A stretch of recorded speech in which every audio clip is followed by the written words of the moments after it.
welcome to the latest episode of the Good Dram Show with me, Chris Goodrum. Right, okay. You might be wondering what's going on here, what the connection is between the six whiskies you've just seen on the title page. But bear with me, I will explain all. Now, I mentioned to you probably several weeks ago now that I did another tasting for the Whisky magazine, and ta-da!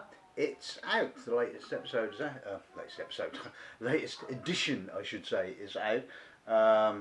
With all about David Beckham and his aftershave. And no, I'm not going to get into that. But anyway, the reason I'm telling you about this is because all these six whiskies were whiskies that I tasted for the Whisky magazine, and I tasted.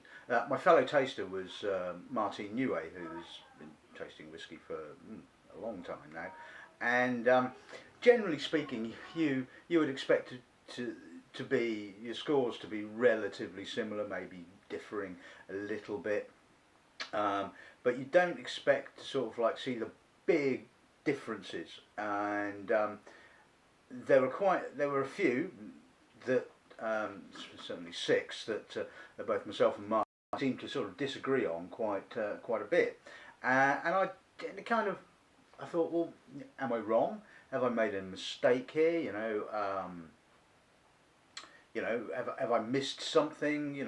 My impressions. I mean, I'd sort of reviewed them and thought, I'd given them the scores that I'd given them. So, I thought, well, let's reevaluate. That's the easiest way to do it. I'll sort of look at both my scores and notes and what Martin said about them, and we'll go back through them and make an interesting episode of the show and see whether my initial reactions and scores were sort of still relevant, I suppose, after retasting them. So so that's the whole premise of this week's episode of the show. The format will be slightly different, obviously, because we'll look at each individual whiskey, and I'll probably sort of make a summation, shall we say, after tasting them, rather than doing one at the very end of the show. So we'll look at sort of the note that I wrote, what Martin said, and then we'll and I'll make a decision on whether I was right or wrong. So let's introduce this afternoon to the lineup then.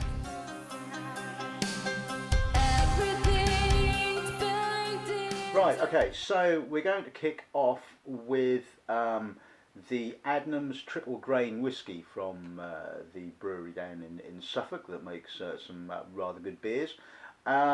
This is obviously produced from barley, corn and, check the notes, oats, and aged for 3 years in brand new American oak. So bottle of 53%, so it'll be interesting to see what that one's all about. The second bottling we'll be looking at is the new bottling by Tullamore Dew. It's called the Celebratory Phoenix Small Batch, bottle of 55%, and I believe it's been released to coincide with the opening of the new Tullamore Dew distillery. So this is obviously not from the distillery. I think it's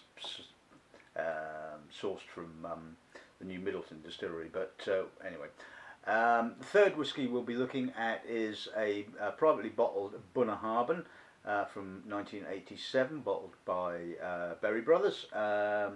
Bottle cask number 2787, bottle at 46%, and is 27 years old. Bottling number 4 we'll be looking at is from Weems, or Wemyss, or however you wish to pronounce it. I can never know how you pronounce that name. Somebody will probably tell me, I imagine. And this is called, as you know, they tend to give a bit like the Scotch Malt Whisky Society, they give them interesting titles, shall we say, and this is called Loch Indaal Catch. I believe it's a single cask whisky from 1982, which I think will probably make it about 32 years old, because I imagine it was bottled this year, bottled at 46%. Then we will be looking at the new bottling from Arran, the Machrie cask strength, Obviously no age statement, bottled at 58.4. And finally we shall be looking at this little baby. Look at the colour on that, will you? This is Edradour from the cask. It's 13 years old, bottled at 56.3 and finished in export casks. Now the thing with, I've tasted a few of the Edradours straight from the cask, and they do tend to be quite heavy on the finish and quite tannic, but anyway, that's by the by. Anyway, we will get to that one right at the very end. So right, I think it's time to kick off and look at the Adnams then.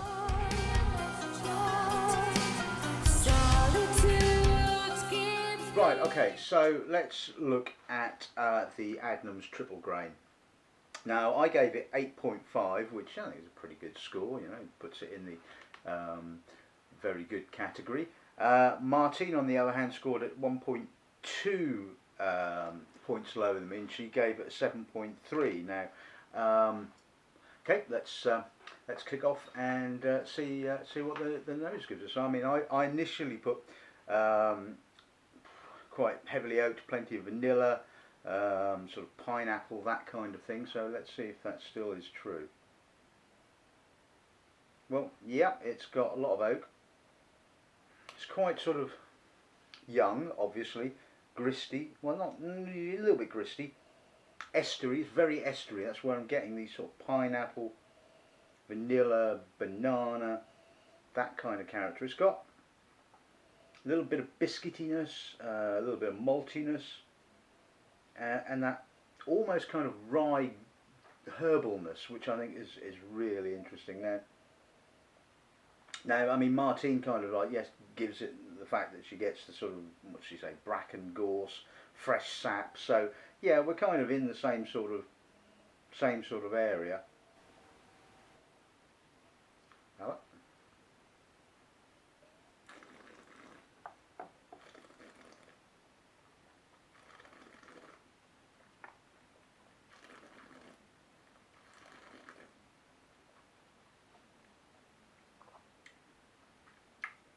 A lot of oak, a little bit of barley, some obvious, now to me, obvious wheaty kind of notes. It's got that wheat flake and almost kind of like rye note as well, both herbal and sort of dark spiced. And when I remember tasting this, I remember thinking, this reminds me of the experimental whiskey that David Fitt produced at the St George's distillery, when he used a number of different grains, and I thought, this is really interesting, and it's got a real herbal bite at the finish, and you've got to like young herbal rye kind of whiskies, and if you do, then this is up your street, which is pretty much what I said. I mean, Martine basically said pleasant dram, maybe too much on the sweet side, best served with that water. Yeah, so to be honest with you, I don't think I overscored that. I mean, to me, it appealed to me. I like it a little bit weird, a little bit herbally, a little bit rye-like, and I personally think that's very good spirit. I mean, you could argue that it's a little bit too young. There's probably a bit too much oak, but you know, I think credit where credit's due. I've tasted one or two other bottlings from Adnams. They seem to be at the moment a little bit inconsistent, shall we say, but you know, I think certainly what they're producing is pretty good, and I guess with given time and you know, more knowledge and more sort of working practice of distilling and maturing whiskies, then you know, they're going to produce you know, some more consistency, hopefully. So so yeah, I think I stick by that. I think that's definitely worth an 8.5 in my opinion.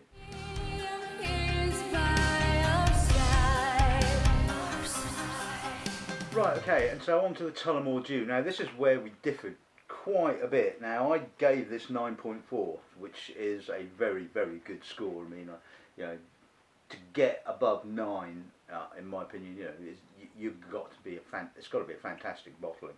Martine, on the other hand, gave it 7.2. She's obviously nowhere near as impressed as with it that I was. So let's see again. Let's see what the nose gives us.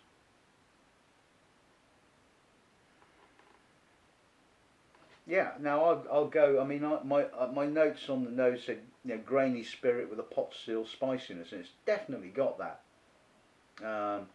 It's a little bit soapy maybe at the edges, but oh, you've got to love that spiciness. Really intense. Some nice oak, a little bit of mocha, a little bit of chocolate, touch of citrus. That's got a nice bite to it. I love that pot still spiciness. I must admit, Martine's notes don't seem to sort of mention that. And she said the palate is rather sweet and cloying at start, but then the alcohol bite takes the sugary sensation away, but numbs the palate. I mean, it is bottled at 50 something. What was it? 55%. But you know what? I like this nose. There is a little bit of burnt toast and a bit of demerara sugar. But I really like that. I think that's excellent palate.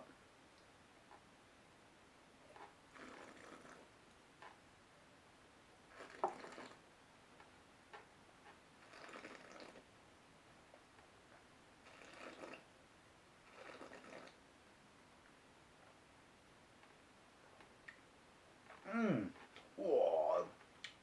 Again, another herbal, intense, spicy finish. Quite alcoholic, but again, it's got that sort of soft, sort of chocolatey, oaky sort of spiciness, with that lovely pot still character coming through. Yeah, it's relatively sweet, but I think it's balanced. I mean, I think it does start off relatively sweet, and the alcohol does kind of cleanse the palate. I mean, my comments when I tasted this neat were, what is this, an Irish pot still whiskey aged in French oak? Either way, it's gorgeous. And I love this. I think this is gorgeous. It's big, it's brash, it's intense, and it feels like that. It feels like a pot still Irish whiskey, probably been finished in ex-Chardonnay casks. It has that, not quite butteriness, but that big, rounded vanilla. So maybe they've used some brand new oak. Who knows? But I love the spiciness, I love the herbalness, and of the intensity. So maybe I overscored it, 9.4, but I certainly think that is a superb whiskey, and I think that's definitely worth at least a 9. So yeah, I think I'll certainly stick with that score and that tasting note.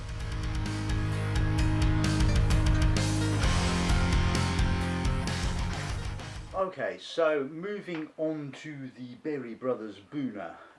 Now, this again, Martine absolutely loved this. She gave it 8.4, and I gave it 6.8.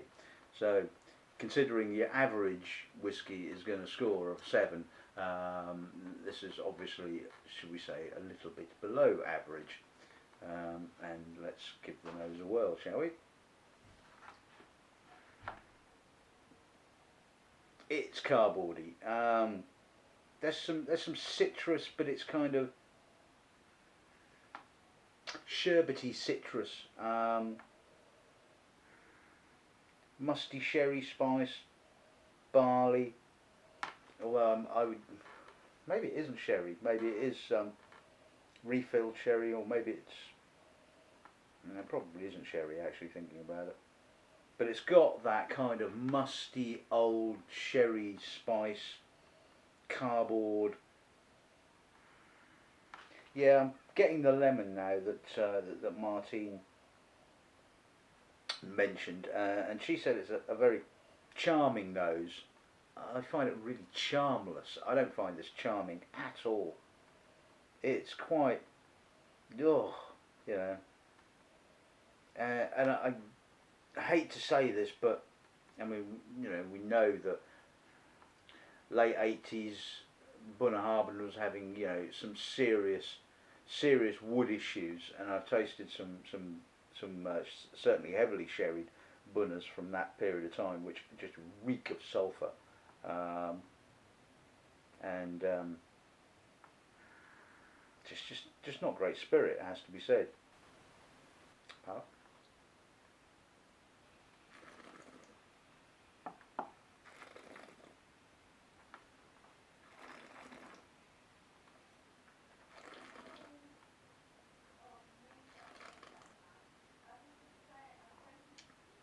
again, it's really hard, almost industrial, and there's not enough sweetness. It's dry, bitter, although not overly bitter on the finish.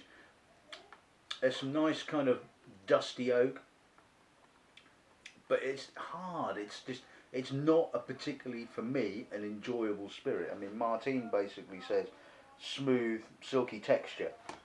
I don't get any smoothness. Well, all right, yeah, it's a little bit smooth. I don't get any silkiness whatsoever. It's kind of hard barley and dust and a little bit of cardboard, and that finish is not nice. I mean, maybe the sample has got contaminated. I don't know, or tainted.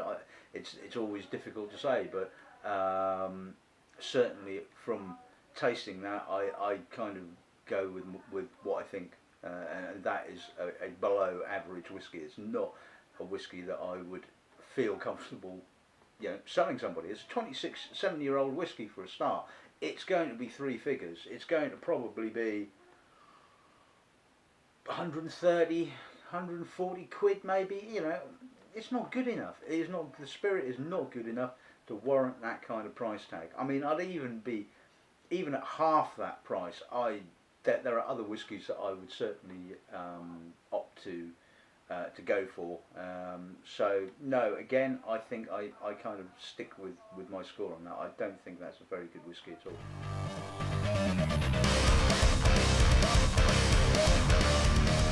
Right, okay, and so on to the Weems, or Wemyss, or whatever, So Lochindaal catch. Well, obviously Lochindaal is it's on Isla. It's near Bruichladdich. In fact, I think prior to Bruichladdich being reopened, I think there was a bottling doing the rounds called, I think it was a Lochindaal 10-year-old, which was essentially old Bruichladdich. So, or 10-year-old Bruichladdich, not particularly old, but so this could well be it. Now again, like I said, I've encountered quite a number of their bottlings from time to time, certainly when judging the Independent Bottlers Challenge, and I guess they're like any other independent bottler. They have hits and they have misses, and it did seem for a while that there were a lot more misses than there were hits, and I would come across some really suspect stuff that they'd bottled. But this I gave 9.5 to, so that shows you how good that I thought this was. And again, Martine was in exactly the opposite direction. She gave this 6.8. She basically said, what did she say? Something different here. The flavours are unusual. Structure is perhaps not well balanced. A young whiskey, special finish. Now, so let's see what the nose gives us. Now, to that, does not smell like a young whiskey to me. It is mature. It's got that sort of dusty, slightly tropical character. Barley, dusty honey. That's lovely. There's a little bit of spice, a little bit of pepper coming through. Maybe there's a little bit of salt there. I wouldn't have. Yeah, possibly an Isla, possibly old Bruichladdich, but I must admit I've never come across old Bruichladdich quite as tropical as this. Might possibly be a bit of Bunna. But again, I can't say I've ever come across a Bunna like it. It does feel like a big old Speyside whiskey, it has to be said. So if it is, why call it Lochindaal? If it isn't, well, it's probably the most Speyside-y Isla I've ever come across. There's a nice edge to it, a little bit of fresh herbaliness. I mean, that's lovely. That is a lovely, mature nose, and yeah, I like that. I think that's very, very good.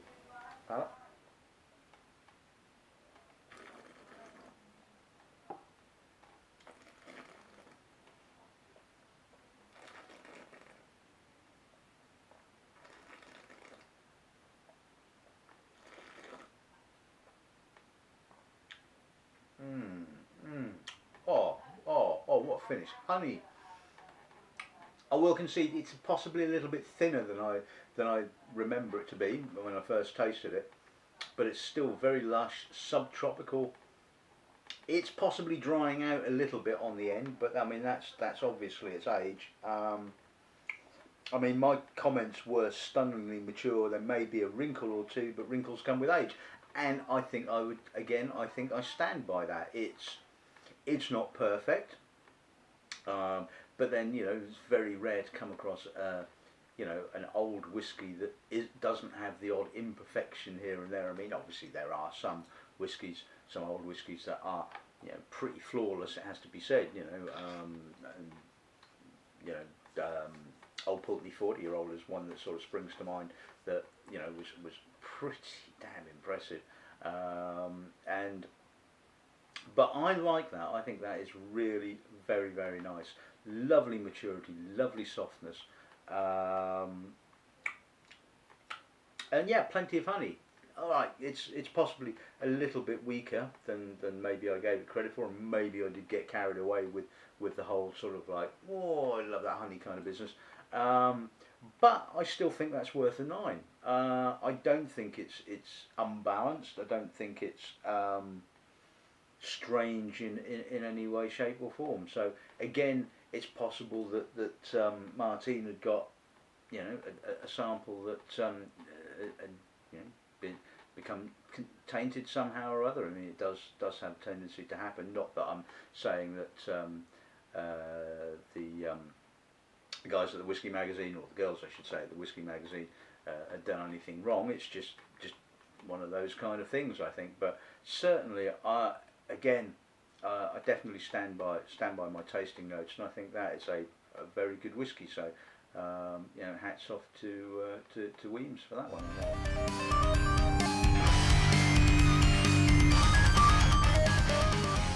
Right, okay, and so on to Machrie Moor. Now, there's a funny story behind this. In actual fact, the Dave, the rep for Arran, or for the company that has the agency or the distribution rights to Arran, phoned me up and basically said, do you want any Machrie Moor cask strength? And I said, well, I've never been the world's biggest fan of peated Arran, it has to be said.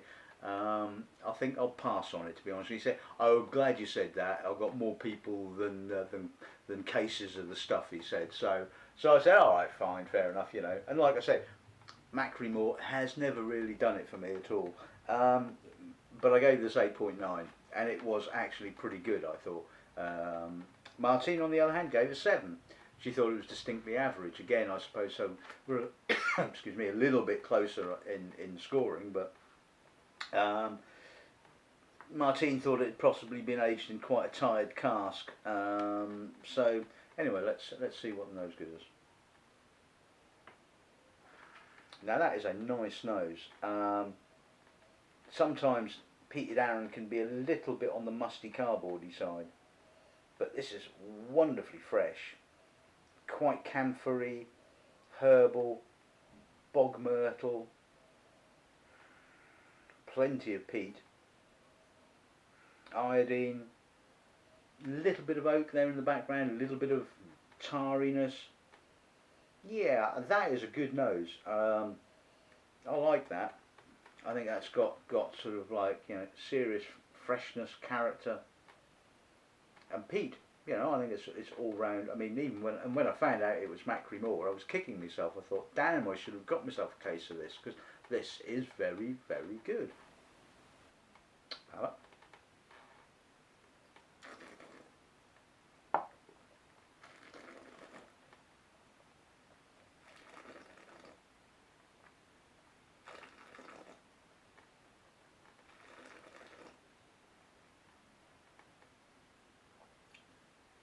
Whoa, that is visceral, which is what I put in my notes. Real intense, a lot of alcohol, a lot of dusty, sooty peat, a bit of creosote, a bit of tar. You can say it's a little one-dimensional, although the finish is really nice. It's got the herbal camphor bog myrtle notes are kind of coming back on the finish as the palate kind of gets over all the alcohol, it has to be said. Yeah, like I said, my comments were neat, a real sinus clearing malt, and yeah, I kind of agree with that. It certainly has that camphory, iodine-y, herbal intensity, lovely peat, big mouthful, real character, and to find out that it's Machrie Moor and it's peated Arran, it's like, wow, that's even more impressive. And yeah, I don't know. I think I think I will stick with my score of 8.9. I don't think it's quite sort of into the nines. I don't think it's you know exceptional. I think that's the term we would use at 9. But I think that's very good. Nicely oily as well. Well balanced. I certainly don't get a tired cask. I mean, yeah, all right. There's not a huge amount of oak input, so it is more about the spirit. So it's probably been aged in, I would guess, second, third fill American oak. But that lets all that oiliness and that spirit character come through, and I think yeah, I like that. I think that's impressive.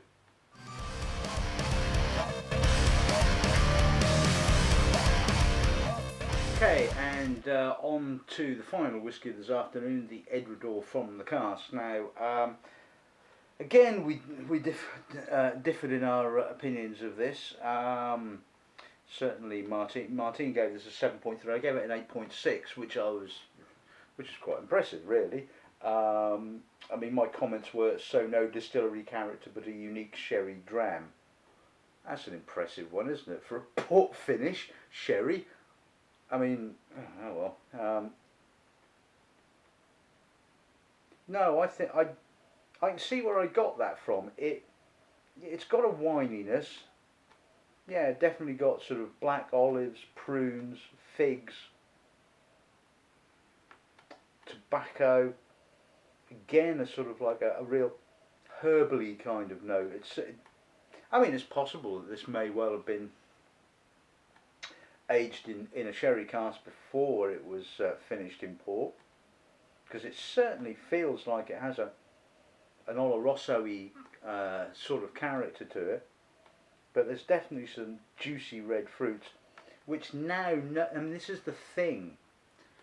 This is always the thing about tasting whiskey. You sort of like, you look at the colour and you think, yeah, and you think, well, that's probably a sherry cask whiskey. And you sort of like, your mind is going down that route, and you sort of get the herbaliness, you get the wininess.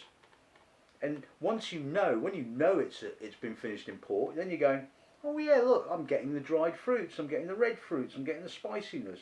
But blind, you're sort of going, yeah, it's a sherry cask. It's got that sort of herbalness. It's got that, and it's difficult. It really is difficult.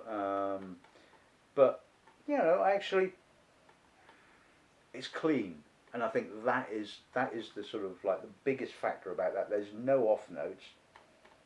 It's quite complex, but it's all obviously about the cask. I mean, Edradour itself is quite soft and sweet. And quite barley, but I mean, you know, like I said, there ain't no distillery character here. There's nothing here at all apart from finish. You know, it's about the wood. But you know, it's entertaining. It's good. It's good quality wood. It's, you know. Well,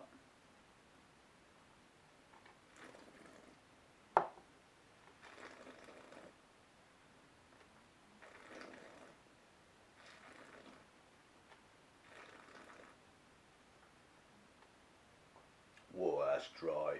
Again, very much reminds me of a sherry cask. I'm getting sort of herbal, leafy treacle, prunes, tobacco, excuse me, burnt wood, that kind of thing. Yes, there's some spicy red fruit there now, which is possibly more evident now. I know it's a port wood finish. Martin basically says sweet first, then astringent, grippy oak, tangy, numbing and citrusy. Which is not wrong, I don't think. It has got a lot of grip, a lot of tannin, but it's got a lot of wood character.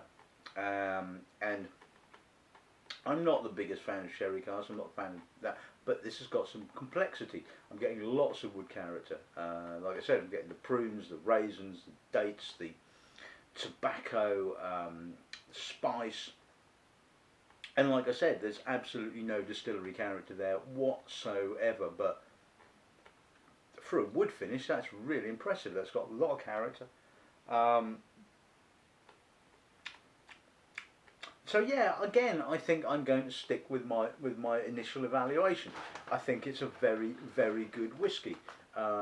It might not be to everybody's taste. It's probably not to my taste. I don't think I would want to actually drink a lot of that.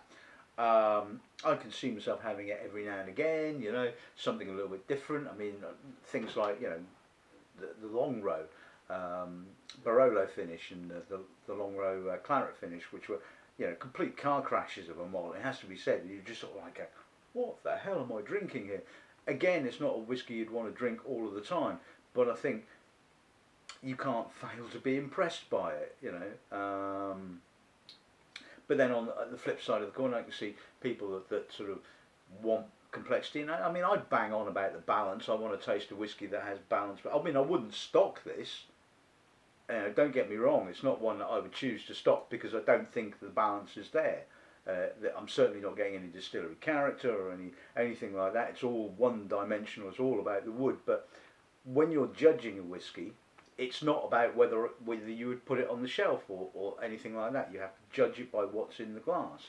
And personally, yeah, I think it's a very good whiskey for what it is, but it's not my cup of tea. And at the end of the day, I think it's always very difficult to separate your personal likes and dislikes from a tasting. But I think, you know, you have to do that because when you're tasting for quality, it's different than tasting it for whether I would want to stock it or not. It's kind of like, you know, two completely different thought processes. And of course, when I'm judging a competition or doing a tasting for the Whisky magazine, then I'm purely judging what's in the glass on the quality of what's in the glass, not whether I would particularly wish to stock it or not.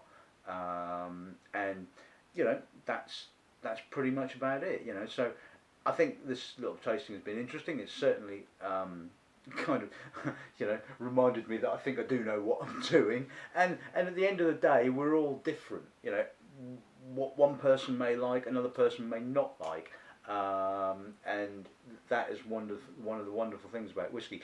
Interestingly enough, you may remember from last week's tasting, from the Mitch's tasting, I tasted the toasted barrel finish. Well, that was, I believe, picking up the magazine again after he's chucked it on the floor. Just talk amongst yourself while I find it. That was indeed editor's choice. I mean, I gave that 9.0 and Martine gave it 8.8. So yeah, you know, again, you know, sometimes we do agree. Anyway, I guess all that's left to say is I hope you enjoyed this slightly different episode of the show. It's certainly been not necessarily revelation to me, but certainly interesting, shall we say. So I guess that's all that's left to say is good dramming, and if I don't see you again before Christmas, have a lovely one, and I'll see you again in the new year.